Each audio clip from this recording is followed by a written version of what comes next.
Dan seterusnya pembentang ketiga, saya rasa tidak perlu diperkenalkan lagi kot, sebab topik seterusnya adalah berkaitan dengan pendidikan. Seorang pakar daripada Universiti Kebangsaan Malaysia, Dr. Anwar Ahmad, mendapat pendidikan rendah dan menengah di Kedah, kemudian menyambung pelajaran ijazah sarjana muda sastra, sejarah dan diploma siswazah pendidikan di UKM. Pernah berkhidmat sebagai guru siswazah di pendalaman Sarawak di Sekolah Menengah Jenis Kebangsaan Cina Kajang.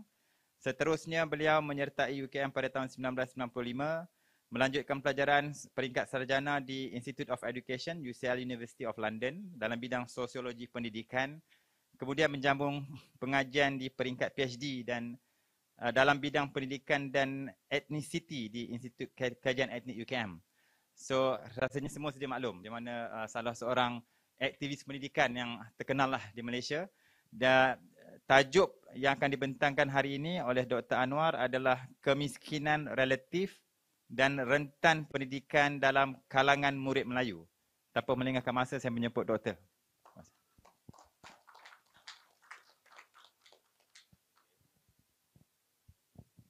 Baik, terima kasih saudara pengerusi majlis dan moderator. Assalamualaikum dan selamat pagi semua. Terima kasih pada penganjur kerana sudi menjemput saya. Bila penganjur menjemput nak cakap pasal pendidikan tu, saya kata okeylah. Tapi kalau cakap politik itu mungkin bukan bidang saya. Baik, ada beberapa perkara yang saya nak kongsi dalam masa 15 minit ni secara ringkas ni. Dan saya lebih suka untuk memberi peluang kepada soal jawab. Sebab saya rasa itu yang lebih contemporary untuk kita bincangkan. Yang pertama sekali, saya sempat ke PRN Johor. Yang lepas, saya seminggu lebih di sana. Saya sempat pergi ke lebih 30 ceramah kecil yang berlaku sepanjang PRN itu. Matlamat saya dalam kajian untuk melihat sejauh mana modaliti pendidikan digunakan dalam kempen. Dan menariknya sebab hampir kesemuanya tidak bercakap tentang pendidikan. Mereka bercakap tentang, ini PRN, ini akar umbi adun, cakap tentang nasional punya isu lah. Sebab itu menarik minat orang. Kan. Tapi sebenarnya bila kita jumpa dengan pengundi, bila kita berbual, dia bercakap tentang pendidikan anak-anak dia. Dia bercakap tentang anak dia tak cukup makan di sekolah, dia cakap tentang anak dia tak cukup keselamatan di sekolah, anak dia belajar beban berat, dia cakap tentang benda tu. Dia tinggalkan yang national issue tu. Tapi bila kita dengar ceramah daripada ahli politik yang berkempen, dia cakap, sebab itu mungkin skrip yang disediakan lah. Tapi the realnya, yang realiti yang berlaku di bawah itu adalah masyarakat mengharapkan politik membawa perubahan dalam pendidikan anak-anak dia. Yang konkret, yang jelas, maksudnya dia bukan janji lah.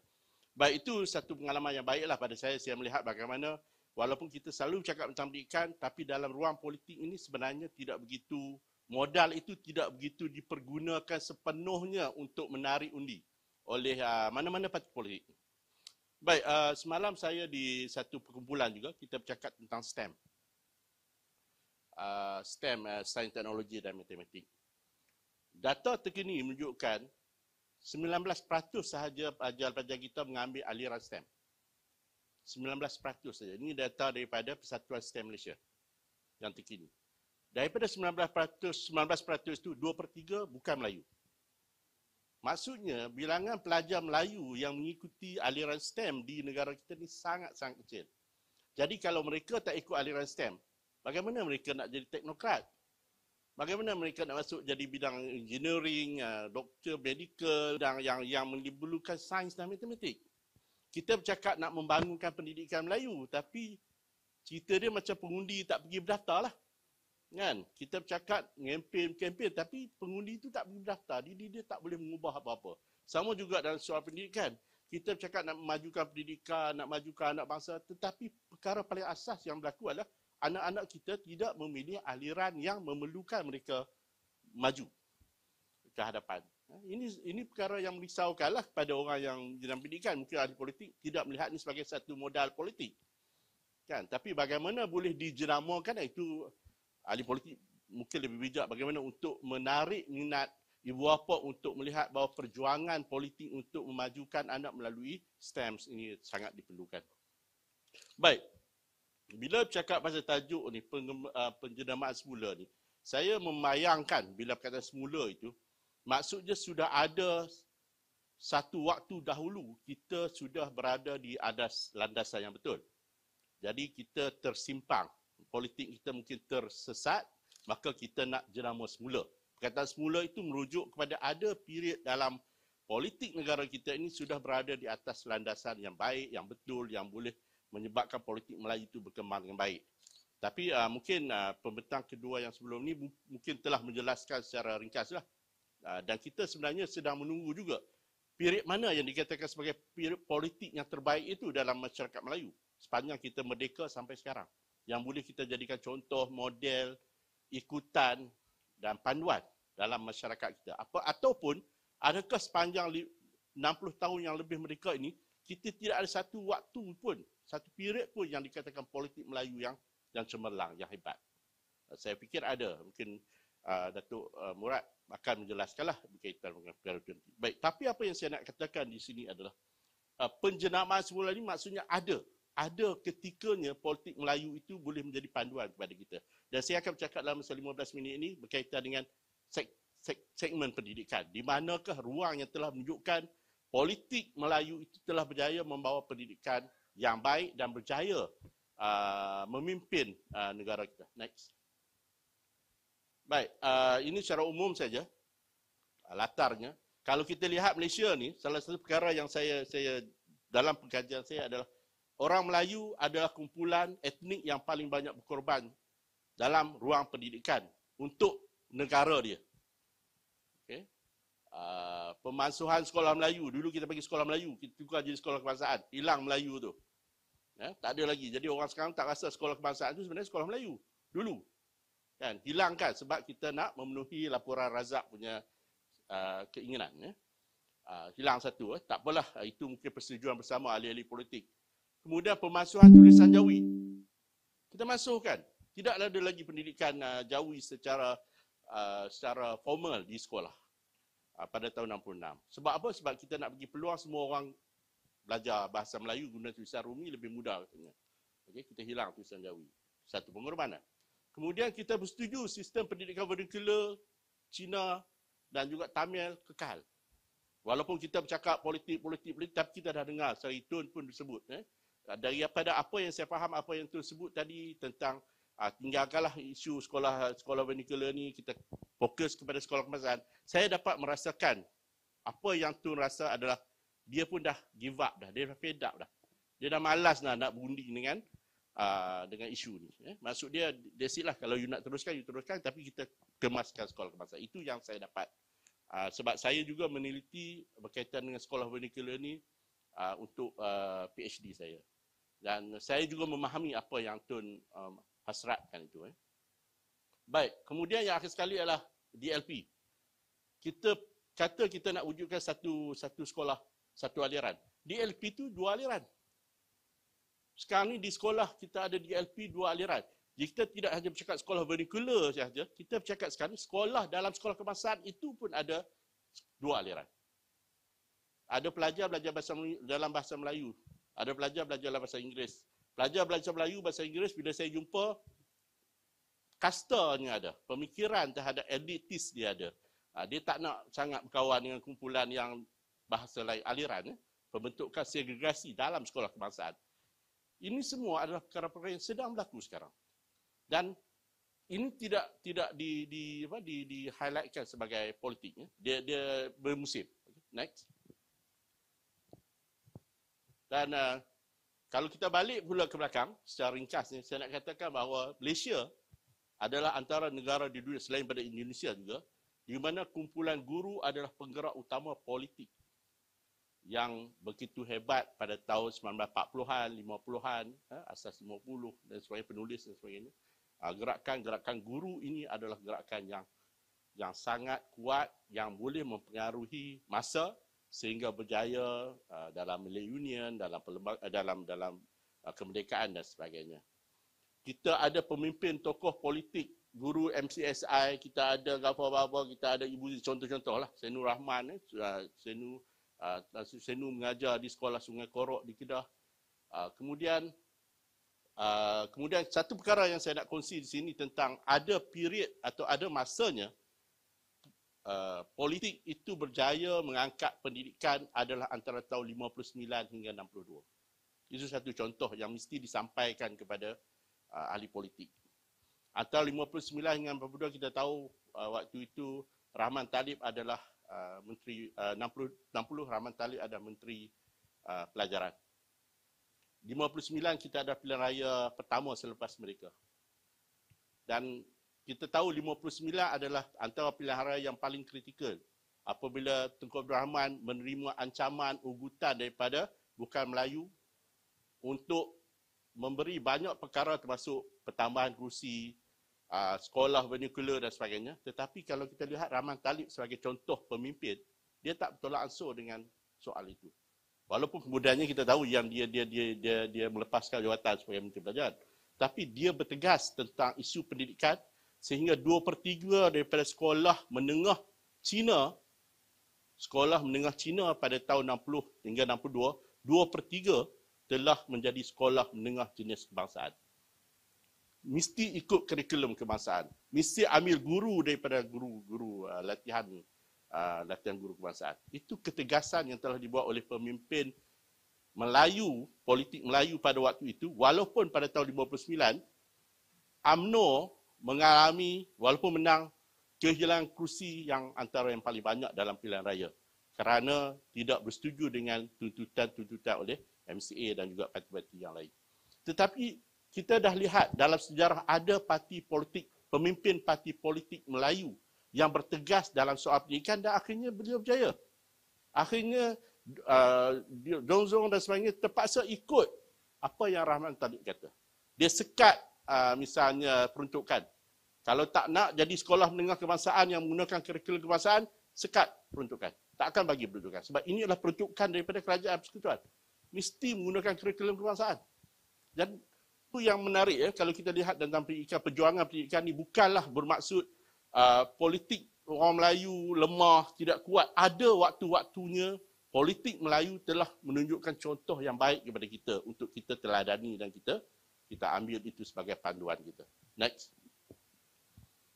Okey, ini secara umum saja. Di mana kita berada, saya mungkin tak kongsikan, ini adalah bacaan rujukan saja. Tapi kita nak bagi tahu bahawa sekarang kita berada di revolusi yang keempat. Revolusi ini menuntut sistem pendidikan berubah secara total.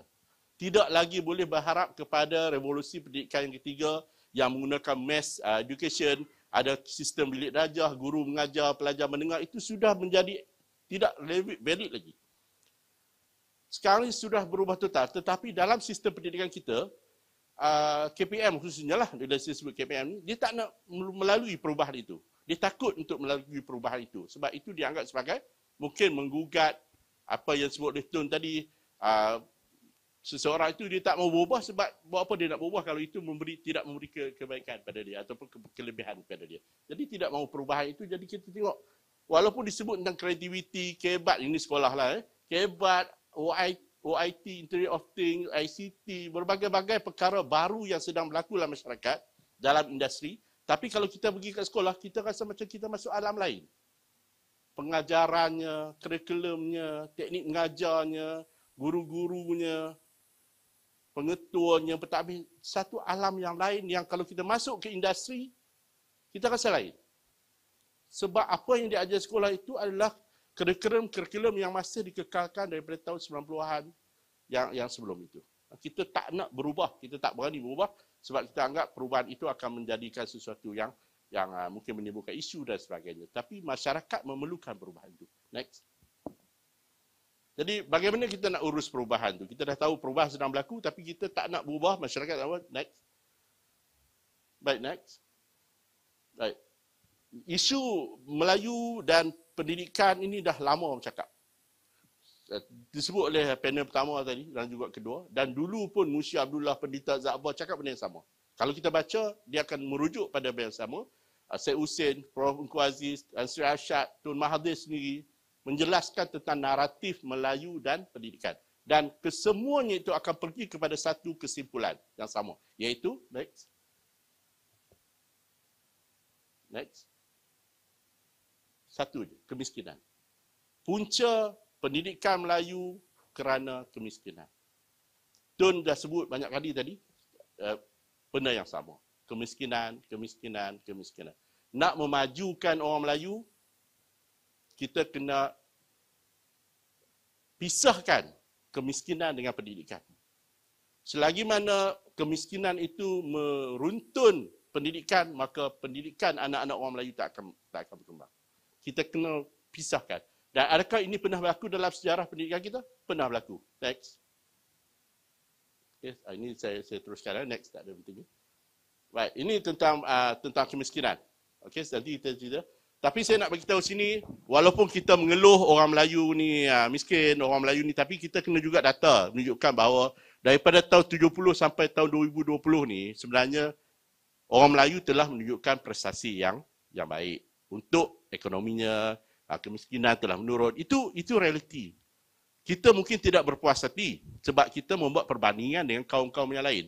Tetapi secara relatifnya, dulu dengan sekarang kemiskinan itu sudah menurun. Itu kita ada buktinya. Dari mana keadaan datang, nanti kita tengok. Next. Ini pun sama. Next, nanti kita tunjuk. Next. Okey, ini yang saya cerita tadi lah. Orang Melayu dengan orang Cina misalnya. Daripada tahun 89, 30 tahun lalu sampai sekarang ni, consistently orang Melayu tak pernah menandingi pendapatan orang Cina. Itu konsisten lah. Saya nak bagi tahu je. Supaya kita sedar bahawa kita masih berada di bawah daripada jurang pendapatan. Next. Dan negeri yang paling kita risaukan bila bercakap tentang kemiskinan Melayu masih juga di Pantai Timur lah. Dan juga di Sabah. Next. Baik. Saya nak bawa satu kes, satu contoh ni dalam masa yang ringkas ni berkaitan dengan bagaimana politik Melayu telah berjaya membantu orang Melayu khususnya dalam pendidikan. Saya nak ambil contohnya satu kes laporan keciciran Murad. Laporan keciciran Murad ni dibuat pada tahun 1972. Tahun 70, 72 kajian jalankan sebab tahun 69 berlaku Mei 13, waktu itu kita mula sedar tentang isu kemiskinan orang Melayu dan sebagainya. Dan bila kita narrow down lagi, kita zoom, kita dapati salah satu perkara yang harus diteliti adalah isu keciciran orang Melayu. Waktu itu orang Melayu yang ke sekolah 40%. 60% tak pergi sekolah. Itu kawasan pedalaman dan sebagainya. So apa yang dibuat oleh Murad report ni, dia dapati bahawa inilah punca mengapa orang Melayu miskin. Baik, kita kena ingat bahawa waktu ini, dari segi politik Melayu adalah antara waktu yang paling kuat. Pas masuk UMNO dalam Barisan Nasional pada waktu ini juga. Tahun 73 waktu itu dia masuk UMNO. 78 keluar. Waktu ini adalah politik Melayu paling kuat sebab tu bila kita buat laporan keciciran Murad dan laporan ini telah menjelaskan beberapa perkara tentang isu politik, isu pendidikan orang Melayu, kemiskinan, pemakanan yang tidak berkhasiat, kesedaran ibu bapa yang rendah, persekitaran rumah yang tak baik di kalangan masyarakat orang Melayu, khususnya jarak sekolah dengan rumah yang menjadi masalah penting, jangkaan negatif murid terhadap pesimis murid terhadap pelajaran sains. Bila semua ni perkara dijelaskan oleh Pak Murad, next, maka laporan Murad telah menghasilkan satu langkah penyelesaian dan kesemua langkah ini telah dilaksanakan oleh kerajaan mulai tahun 1974. Kalau kita tahulah siapa dia waktu itu jadi Menteri Pelajaran tahun 74. Okay. Kalau itu saya kata, waktu kecemerlangan politik Melayu dan akhirnya telah membawa kejayaan kepada pendidikan yang akhirnya telah menyebabkan kemiskinan orang Melayu ikut menurun adalah pada tahun-tahun ini. Tahun-tahun sewaktu Tun Mahathir menjadi Menteri Pendidikan, Menteri Pelajaran waktu itu. Apa yang telah dibuat oleh Tun? Pengecualian yuran telah diberikan pada murid miskin. Walaupun yuran yang dikenakan itu kecil waktu itu, RM16 je. Tapi ia satu bangkai yang besar kepada orang yang sangat miskin. Kalau ada 5 anak, 4 anak, pemberian beasiswa kecil persekolahan kepada pelajar-pelajar yang berpotensi.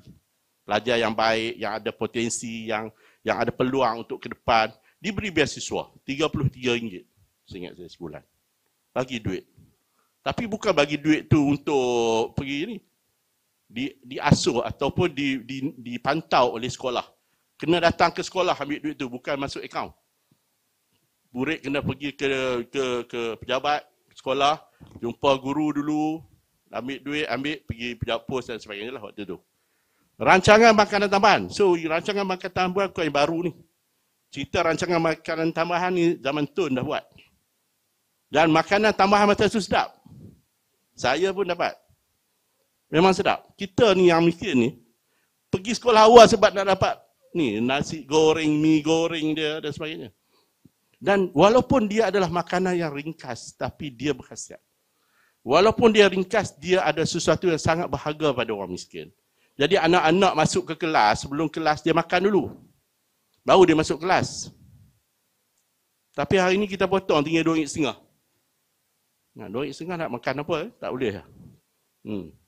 Kemudian kita ada lagi pemeriksaan. Ini berlaku yang dalam masa yang sangat ringkas. Tahun 74, RMT tahun 75 sebab kita gunakan RMK 3 punya bajet. Okay. Pemeriksaan kesihatan gigi percuma di semua sekolah. Rancangan sekolah bercantum, ini sekolah-sekolah pedalaman yang kecil-kecil tu. Jadi kementerian kan tak boleh buat macam tu. Cikgu tu digabungkan, mereka mengajar di satu sekolah. Jadi akhirnya dapat lebih efektif lah. Kemudian pembinaan asrama harian. Ini sampai hari ini pun menjadi jasa yang besar kepada pendidikan kita. Sebab apa dulu anak-anak kita duduk jauh daripada sekolah. Terpaksa berjalan 2-3 jam. Maka dibuat asrama-asrama di sekolah yang sedia ada. Cari tanah tepi-tepi sekolah, buat asrama harian. Akhirnya sangat berjaya. Kadar ponten sekolah, kadar keciciran semua dapat diselesaikan. Saya ingat kalau campur ni tak sampai pun 7 tahun, 5 tahun lebih. Berjaya menyelesaikan begitu banyak masalah disebabkan oleh kekuatan politik pada waktu itu. Kekuatan politik pada waktu itu. Akhirnya berjaya. Skim pinjaman buku teks. Dulu orang miskin dapat buku teks pinjaman. Bukan dapat terus ya. Dapat pinjaman tahun 75. 400 juta ringgit diperuntukkan pada peringkat awal untuk menyediakan pinjaman buku teks. Besar jumlahnya. Tapi kalau pemimpin melihat pendidikan itu penting, terbuktilah dia telah berjaya melakukannya dengan baik. Next. Ini dah habis ya. Slide. Okey, seterusnya. Okey, ini cerita keciciran lah. Saya ingat saya tak ada masa lagi. Okey, saya berhenti di sini sebab ada lagi 2 slide berkaitan dengan keciciran relatif. Tapi saya tak ada masa. InsyaAllah kalau ada soalan kita akan berdialog. Terima kasih. Soalan yang ketiga untuk pembentang yang ketiga tentang pendidikan. Saya rasa nak mengatakan pendidikan kita tidak up to date itu saya rasa kurang adil. Pendidikan kita di sekolah ni sudah sampai tahap yang agak membanggakan. Cuma yang kita peliknya setelah sekian lama kita merdeka, kita masih lagi gagal nak mendisiplinkan sekolah jenis kebangsaan Cina yang beroperasi lebih Cina pada sekolah di negara Cina. Ini isu dia. Sehingga kan bahasa Inggeris terpaksa diajar dalam bahasa Cina. Bahasa Melayu terpaksa diajar dalam bahasa Cina. Nak memandaikan budak Cina ni. Tapi tak pandai-pandai juga bahasa Cina, bahasa Melayu. Bukan? Jadi saya nak sebut, saya nak tanya. Assalamualaikum. Terima kasih. Dr. Anwar, lepas tu kita buka balik. Baik, terima kasih Prof. Rizwan. Baik, saya nak melihat begini. Isu sekolah vernacular, from my point of view lah, bukan isu pendidikan. Tak ada kena-mengena dengan pendidikan. Sebab kalau dari segmen pendidikan, semua orang, termasuk Dong Zong pun, mereka setuju bahawa cara terbaik untuk perpaduan adalah sekolah yang bersama-sama. Dari perspektif pendidikan. Yang menjadi isu kepada sekolah vernacular adalah politik. Kepolitikan, modal politik, sokongan politik, undi itu yang menyebabkan mengapa sekolah vernacular itu wujud. Dan kalau kita lihat dalam sejarah, selain daripada Rahman Talib 1960-62 jadi Menteri Pelajaran, semua Menteri Pelajaran lain tak berani sentuh pasal sekolah vernacular. Apatah lagi kata memansuhkan. Masa jadi pembangkang, dululah ada seorang kan, tak tutup sekolah vernacular kan, sekarang dah jadi kerajaan tak tutup pun. Contohlah. Sebab tu pada saya, it's a political issue. Ini mesti diselesaikan oleh orang politik. Ada 2 cara kaedah untuk menyelesaikannya. Yang pertama, kalau disebut tadi orang Melayu semua bersatu, bolehlah tutup sekolah vernacular 70%. Kalau itu dijadikan sebagai memorandum bahawa semua orang Melayu akan sokong parti A, kalau parti A akan tutup sekolah vernacular. Contohnya. Itu satu kaedah yang boleh dilaksanakan. Kaedah kedua adalah wujud seorang pemimpin seperti Rahman Talib yang berani Sebab saya kebetulan bersama Rama dengan anak dia, Fauzi Rahman, Kuantan. Bercerita tentang ayah dia, pengalaman ayah dia, kesusahan ayah dia tentang sekolah vernacular ni. Kalau ada pemimpin Melayu seperti Rahman Talib yang jadi Menteri Belajar hanya 2 tahun, tak boleh tahan lama, dan kita akan dapat apa yang masalah tak ada. Kita cari tak ada setakat ni. Kan? Dan tak mungkin pada saya dalam struktur komposisi politik Malaysia yang begini sekarang ni, tidak akan ada seorang pemimpin parti politik yang bersedia untuk semasa menjadi kerajaan, beliau akan mengatakan kita akan tutup sekolah vernacular. Tidak ada. Jadi saya rasa, sebab tu dalam pengkajian saya berkaitan dengan sekolah vernacular ni, bukan asal saya berani sebut sini sebab itu adalah pengkajian PhD saya pasal sekolah vernacular. Saya interview semua kumpulan, semua kelompok yang bercakap tentang sekolah vernacular ini. Sama ada yang menyengkong, membangkang dan sebagainya. Dan kita bawa kepada satu keadaan di mana semua orang, kalau tanya pendidikan, semua setuju kita kena wujudkan satu kampus, satu tempat untuk anak-anak kita berinteraksi, bersosialisasi bersama. Orang Melayu, anak-anak Melayu kenal anak-anak Cina, kenal anak-anak India, kenal anak-anak Bajau, duduk bersama dan sebagainya. Isu politik, konsep, very akademik lah. Tapi dari segi praktikalnya, politik yang menentukan hala tuju, pendidikan dan sebagainya. So, kalau tanya saya, soalan ini tidak boleh dijawab dan tidak boleh diselesaikan oleh orang pendidikan. Dan orang politik yang seperti itu sebut tu orang politik yang baik, yang bersedia untuk berkorban kerana demi untuk bangsa dia dan sebagainya. Terima kasih. Justru saya membawa kita kepada pembicara kita yang kedua yang akan membentangkan topik solusi masalah ekonomi Malaysia, solusi jangka pendek dan solusi sebenar, iaitu saudara Muhammad Zahid Abdul Aziz yang merupakan telah terlibat dalam NGO-nya Gerakan Keadilan Moneteri dan berbekal pengalaman 30 tahun dalam industri muamalat Islam dan melalui NGO yang dia terlibat secara langsung dan aktif. Justru pada petang ini kita ingin mendengar penjelasan yang tuntas daripada saudara Muhammad Zahid Abdul Aziz yang akan memberi kita penerangan dan juga penjelasan soal solusi masalah ekonomi Malaysia dan juga memberi penjelasan dan pencerahan kita jangka pendek dan jangka panjang yang akan menyelesaikan masalah ekonomi kita pada hari ini. Justru saya menjemput dan mempersilakan.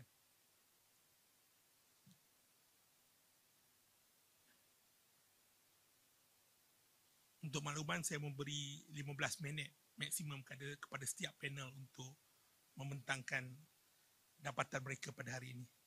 Silakan.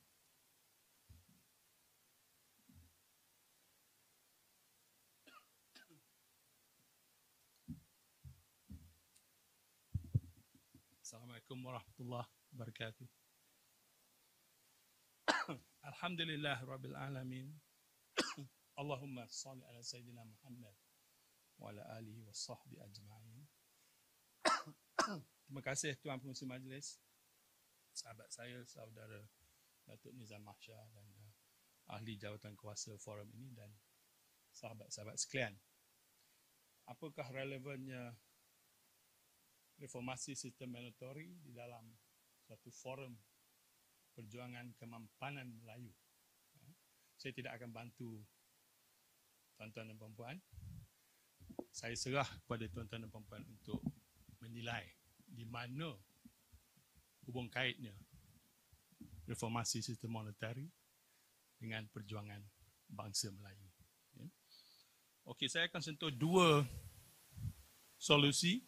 Kami daripada Gerakan Keadilan Monetary ataupun dalam bahasa Inggeris Movement for Monetary Justice Malaysia.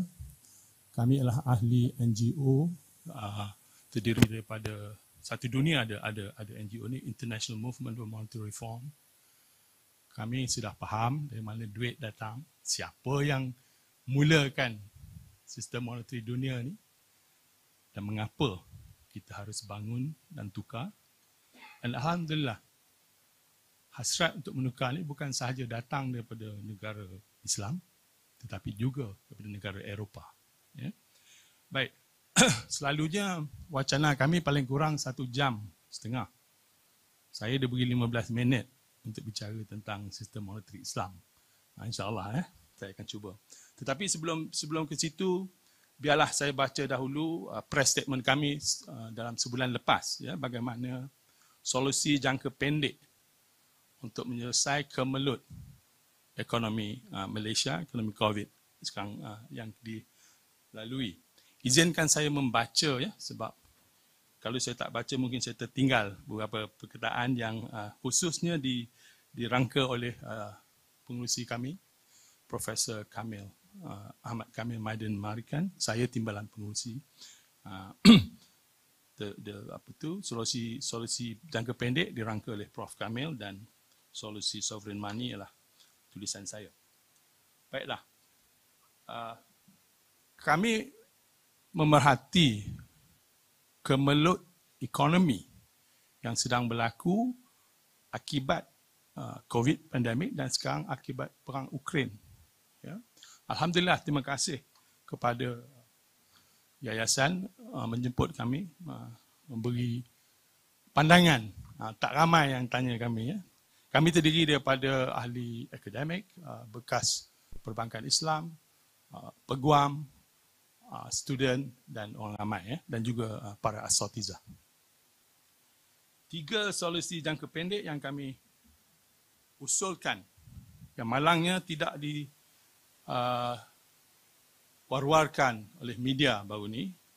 Yang pertama, kami anjurkan gunakanlah hasil semasa petroleum untuk merancakkan ekonomi. Kita tahu hasil akibat perang Ukraine begitu banyak wang yang diterima oleh Petronas. Kami anjur Petronas untuk menggunakan wang tersebut untuk merancakkan ekonomi. Itu secara umum dahulu. Juga kepada Bank Negara Malaysia, kami anjurkan mereka untuk pelbagaikanlah aset resap kita. Janganlah terlalu taat kepada US dollar. Ya. Kami anjur Bank Negara Malaysia pelbagaikan aset resap negara kepada emas, yuan dan rubel. Ya. Saya akan kupaskan insyaAllah. Dan juga yang ketiga, kami anjurkan ditubuhkan pasaran pertukaran barter bagi barang makanan. Sekarang ni kita semua telah melalui keperitan kenaikan harga barang yang terhasil daripada perang Ukraine, ya, di mana sebenarnya dan mungkin akan menghala kepada kebuluran global. Satu kebuluran global yang tidak berpunca daripada ketidakada makanan, tetapi kebuluran global yang terhasil daripada sistem moneteri tempang, sistem moneteri US dollar. Geopolitik global, khususnya perang di Ukraine, telah menyebabkan harga minyak melonjak ke paras tertinggi baru ini. Pada Mac 2022, ia telah melepasi paras setung 120 US dollar. Ini, pada pandangan kami, sewajarnya membawa keuntungan yang besar untuk Petronas, syarikat petroleum negara kita. Pada tahun 2021, Petronas memperoleh keuntungan sebanyak 48.6 bilion ringgit daripada perolehan sebanyak 248 bilion. Tahun ini, keuntungan Petronas kami jangka naik 2 kali ganda, memandangkan untung suku pertama sahaja telah mencecah 23.4 bilion ringgit. Dalam trend kemelesetan ekonomi global semasa dengan banyak syarikat masih belum pulih daripada kesan pandemik COVID-19, lockdown dan sebagainya, kami menggesa Petronas untuk menggunakan dana durian runtuh ini untuk membantu meningkatkan ekonomi Malaysia yang kian lembat. Sebuah ekonomi akan berkembang maju apabila terdapat cucukan kecairan yang mencukupi dan wang beredar dengan baik dalam ekonomi tersebut. Kami seru Petronas untuk mendana IKS, terutamanya yang berkaitan dengan perniagaan Petronas untuk mencucuk aliran wang baru dalam ekonomi. Banyak IKS ataupun SME memerlukan pembiayaan modal kerja dan tindakan seperti ini daripada Petronas bukan sahaja akan membantu syarikat tersebut dari segi kewangan tetapi juga secara tidak langsung akan meningkatkan ekonomi dan menggalakkan pekerjaan. Dalam erti kata lain, kesan limpahan dan kesan pengganda ekonomi akan menjadi eksponen. Walau bagaimanapun, kami tidak menyokong gesaan kepada Petronas oleh pihak tertentu untuk menyelamat syarikat yang salah urus. Melainkan syarikat itu penting kepada ekonomi dan Petronas mampu mengambil alih sepenuhnya syarikat itu dan menggantikan pengurusan lama dengan pasukan pengurusan yang lebih cekap yang boleh membaik pulih syarikat yang sakit. Perolehan dan keuntungan Petronas pastinya akan membawa sejumlah besar rizab kepada negara. Sehubungan itu, kami mencadangkan Bank Negara Malaysia untuk mempelbagaikan rizabnya dengan ketara kepada emas, yuan dan rubel.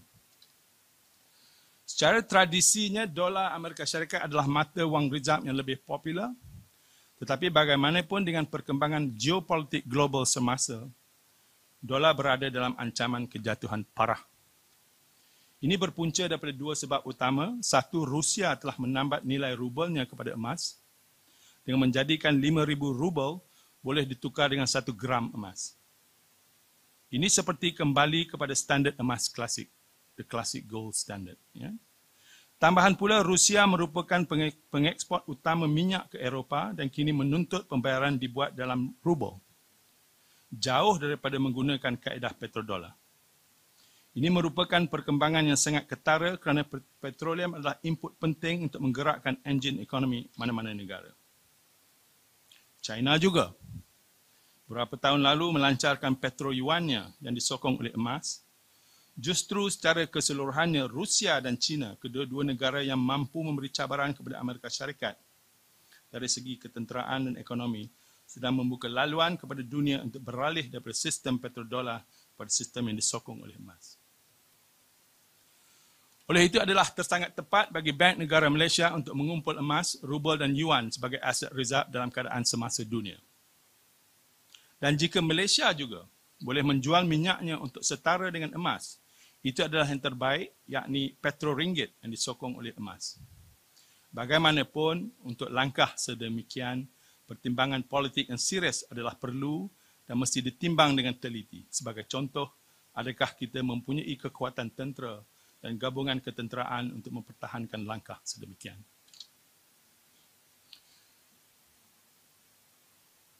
Ya, yang dirisau satu dunia sekarang, situasi geopolitik global semasa mempunyai kecenderungan untuk mewujudkan hyperinflasi. Secara global di atas sekurang-kurangnya 6 sebab. Ya. Hyperinflasi dalam harga makanan mempunyai kesan yang serius kepada rakyat. Harga yang tinggi boleh menyebabkan makanan tidak dapat diakses oleh ramai orang, terutamanya mereka yang berpendapatan rendah. Inilah sebab mengapa ramai pakar meramalkan kebuluran global akan berlaku.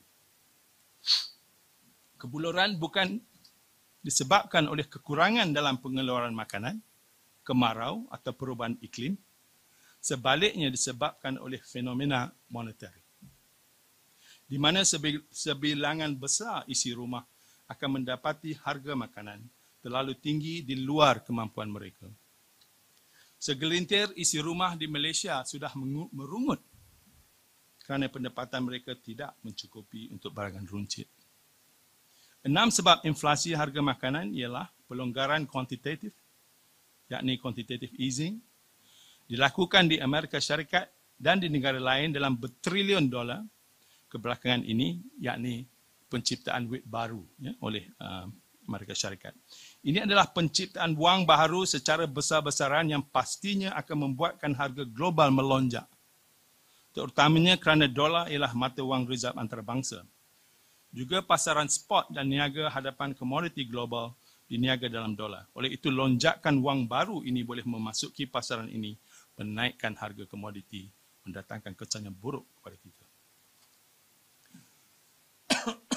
Kedua ialah perang Ukraine yang telah menyebabkan harga minyak melonjak secara global Minyak adalah input untuk pengeluaran dan pengedaran hampir setiap produk di dunia. Industri pengangkutan juga sangat bergantung kepada minyak. Oleh itu, kenaikan harga minyak akan menyebabkan harga hampir segala-galanya juga meningkat. Ya. Ukraine adalah pengeluar utama gandum global. Perang Ukraine dijangka telah mengganggu pengeluaran gandum dan ekspor dari Ukraine justru menyebabkan harga gandum melambung tinggi.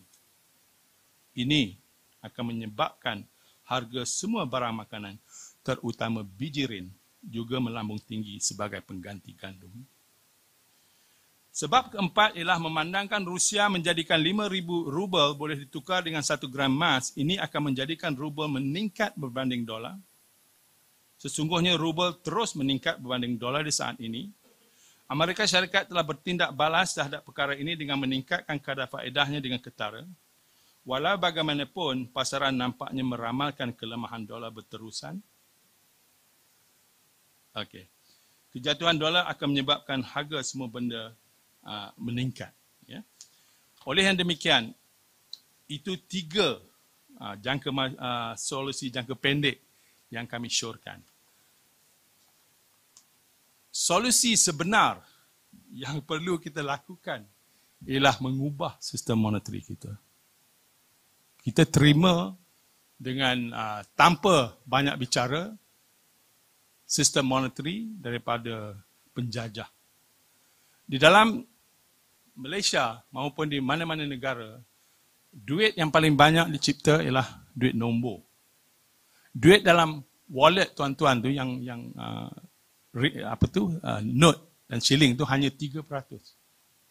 97% wang adalah wang dalam jenis nombor yang dihasilkan apabila bank memberi pinjaman. Apa yang saya kata tadi dan banyak lagi saya akan kata sangat mengejutkan. Saya anjur tuan-tuan Google Movement for Monetary Justice, pergi kepada website kami, di sana kami terangkan. Ya.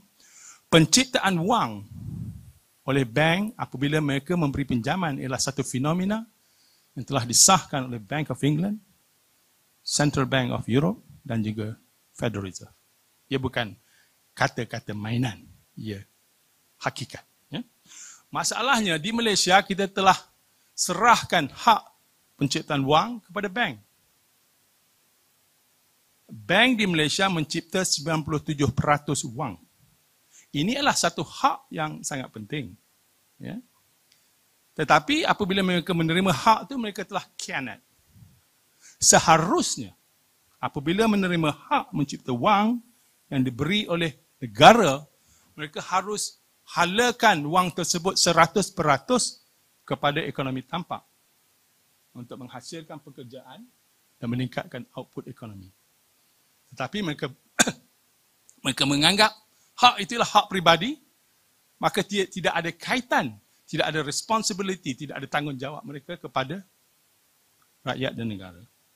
Oleh yang demikian, 80% di dunia, 65% wang di Malaysia dihalakan kepada pinjaman pribadi, kad kredit, perumahan.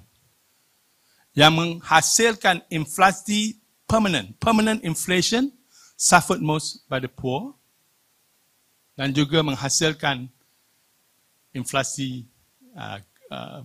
bubble inflasi kepada perumahan.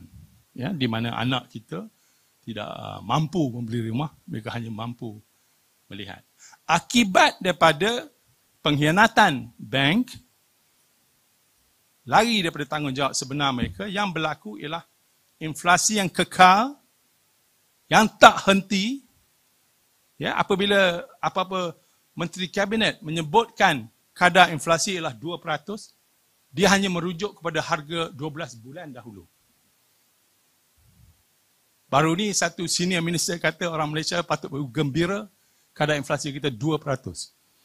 Kami keluarkan satu kenyataan, 2% tu Tuan Menteri ialah daripada April 2022 kepada April 2021. Daripada April 2022 kepada 10 tahun dahulu naik ikan kembung ialah 300. Naik sayur ialah 400. Tapi dia tak bicara tentang cara ni. Yang dia sebutnya ialah berbanding 12 tahun dahulu, 12 bulan dahulu. Ya. Yang itu yang pertama. Yang kedua ialah rocketing house prices. Harga rumah yang melonjak. Yang ketiga, pengangguran graduan dan anak muda. Apabila hanya 35% wang diberi kepada ekonomi tampak, diberi kepada syarikat, daripada 35% itu, secara keseluruhannya hanya 6% wang pergi kepada sektor IKS yang mencipta 70% pekerjaan dan menghasilkan 40% kepada KDNK. Orang yang kita harap untuk mencipta wang dan menghala kepada ekonomi tampak telah mengkhianat negara dan rakyat, dan sektor yang mencipta 70% pekerjaan hanya diberi 16% pembiayaan. Apabila ini berlaku, bermakna sektor yang mencipta 70% pekerjaan tersebut tidak dapat mencipta kerja, menghadirkan employers market. Apabila hadir employers market, anak-anak tuan-tuan dan puan-puan tidak akan mendapat gaji yang sewajarnya sebagai graduan baru. Tanyalah siapa yang ada anak yang keluar yang graduan engineering. Berapa permulaan gaji sekarang? 1,000, 1,500. Sama saja 20 tahun dahulu. Inilah akibatnya apabila kita belum faham. Dan kita ada satu central bank yang tidak berpihak kepada kita. Mereka lebih berkiblat pada Basel, Switzerland. Di sinilah tugas gerakan keadilan monetary. Dan kami telah berbincang dengan saudara Nizam. Sebenarnya objektif seandainya kami berjaya mereformasikan sistem monetary dan menghadirkan pengganti yang dipanggil wang sovereign, kerajaan akan mendapat 64 bilion ringgit setiap tahun, di mana kita boleh hadirkan basic income pada B40, pendidikan percuma kepada universiti sehingga universiti, dan seandainya kita betul-betul congak, kita boleh keluarkan B40 dan M40 daripada income tax. Itulah penipuan yang telah dilakukan terhadap kita sebab kita tidak pernah soal. Ya, terima kasih.